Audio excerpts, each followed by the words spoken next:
مولانا حالی کو اللہ تعالیٰ نے ایک حساس اور درد مند دل عطا کیا تھا۔ حق گوئی اور دیانتداری ان کی فطرت میں رچی بسی تھی،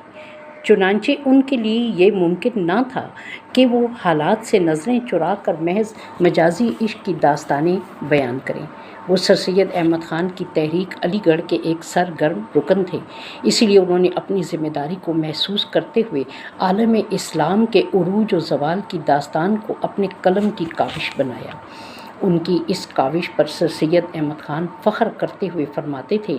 کہ اگر دن قیامت کو اللہ تعالیٰ نے مجھ سے سوال کیا کہ سید احمد تم نے دنیا میں کوئی نیکی کا کام کیا ہے تو بتاؤ، میں برملا عرض کر دوں گا کہ میں نے حالی سے مسدس لکھوایا ہے۔ قومی مزاج کی عکاسی کرتے ہوئے حالی نے کیا نقشہ کھینچا ہے۔ جہاز ایک گرداب میں پھنس رہا ہے، پڑا جس سے جوکھوں میں چھوٹا بڑا ہے، نکلنے کا رستہ نہ بچنے کی جا ہے، کوئی ان میں سوتا تو کوئی جاگتا ہے، جو سوتے ہیں وہ مست خواب گراں ہیں، جو بیدار ہیں ان پہ خندہ زناں ہیں، کوئی ان سے پوچھے کہ اے ہوش والو کس امید پہ تم کھڑے ہنس رہے ہو، برا وقت بیڑے پر آنے کو ہے، نہ چھوڑے گا سوتوں کو اور نہ جاگتوں کو، بچو گے نہ تم اور ساتھی تمہارے، اگر ناؤ ڈوبی تو ڈوبیں گے سارے، غرض عیب کیجئے بیاں اپنے کیا کیا، کہ بگڑا ہوا ہے یہاں آوے کا آوا، فقیہ اور جاہل ضعیف و توانا، تاسف کے قابل ہے احوال سب کا،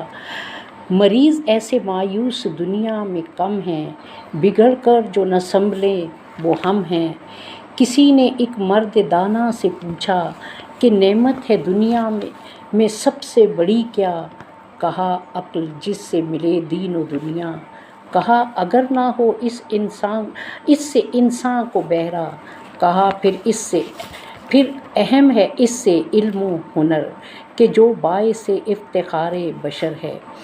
اس نیم مردہ قوم کی حالت زار بیان کرنے کے بعد مولانا حالی امید کی جھلک بھی دکھاتے ہیں کہ اگر وقت سے فائدہ اٹھاتے ہوئے ابھی بھی ہم اپنی نسل نو کی اصلاح اور تربیت کی طرف توجہ دیں تو مستقبل کے لیے ایک تر و تازہ اور کامیاب ترین قوم بن کر ابھر سکتے ہیں۔ چنانچہ امید کی کرن دکھاتے ہوئے حالی فرماتے ہیں، بہت ہم میں اور تم میں جوہر ہے مخفی، خبر کچھ نہ ہم کو نہ تم کو ہے جن کی، اگر جیتے جی ان کی کچھ نہ خبر لی، ہو جائیں گے مل کے مٹی میں مٹی، یہ جوہر ہیں ہم میں امانت خدا کی، مبادا تلف ہو ودیعت خدا کی، بشر کو ہے لازم کہ ہمت نہ ہارے، جہاں تک ہو کام آپ اپنے سنوارے، خدا کے سوا چھوڑ دے سب سہارے، کہ عارضی ہیں زور کمزور سارے، آڑے وقت تم دائیں بائیں نہ جھانکو، سدا اپنی گاڑی کو تم آپ ہانکو۔ اس مارکۃ الآراء نظم میں مولانا حالی نے جہاں اہل ہند کی خامیوں کو بیان کرتے ہوئے ان کے ذلت و پستی پر اشک شوئی کی ہے، وہاں انہوں نے امید کا دامن تھام کر اٹھنے اور کچھ کر گزرنے کی تلقین بھی کی ہے، اور آخر میں شاعر محبوب الہی سے درخواست گزار ہیں اور اپنی قوم کی حالت کی طرف توجہ دلاتے ہوئے رحم اور مدد کے طلبگار بھی ہیں، اور آخری سہارا، کیونکہ آخری سہارا اب یہی ہے، اے خاصان رسل اب وقت دعا ہے، امت پہ تیری آ کہ عجب وقت پڑا ہے، جو دین بڑی شان سے نکلا تھا وطن سے، پردیس میں وہ آج غریب الغربا ہے، وہ دین ہوئی بزم جہاں جس سے چراغاں، اب اس کی مجلس میں نہ بتی نہ دیا ہے، جو تفرقے قوم کے آیا تھا مٹانے، اس دین میں خود تفرقہ اب آ کے پڑا ہے، جس دین نے غیروں کے تھے دل آ کے ملائے، اس دین میں خود بھائی سے اب بھائی جدا ہے، جس دین کے ہمدرد بنی نوع بشر تھا، اب جنگ و جدل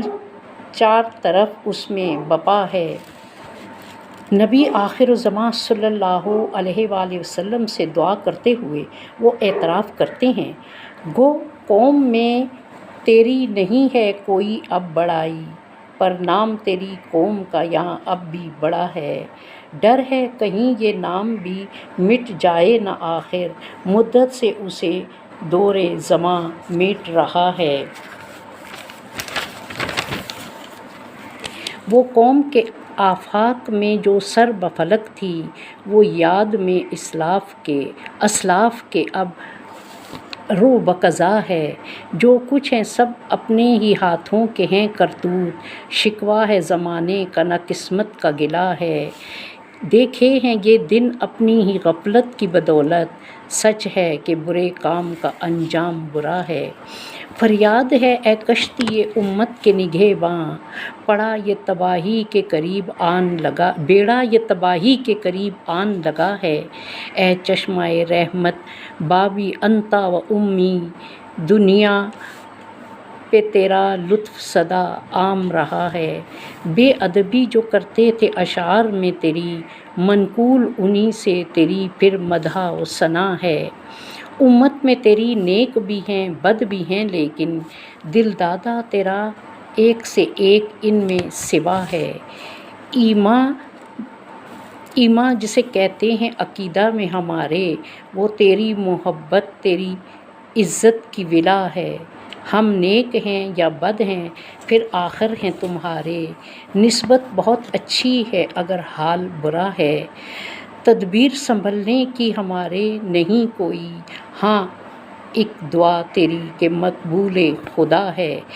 عزت کی بہت دیکھ لیں دنیا میں بہاریں، اب دیکھ لیں یہ بھی کہ جو ذلت میں مزہ ہے، ہاں حالی گستاخ بڑھ نہ حد ادب سے، باتوں سے ٹپکتا تیری اب صاف گلہ ہے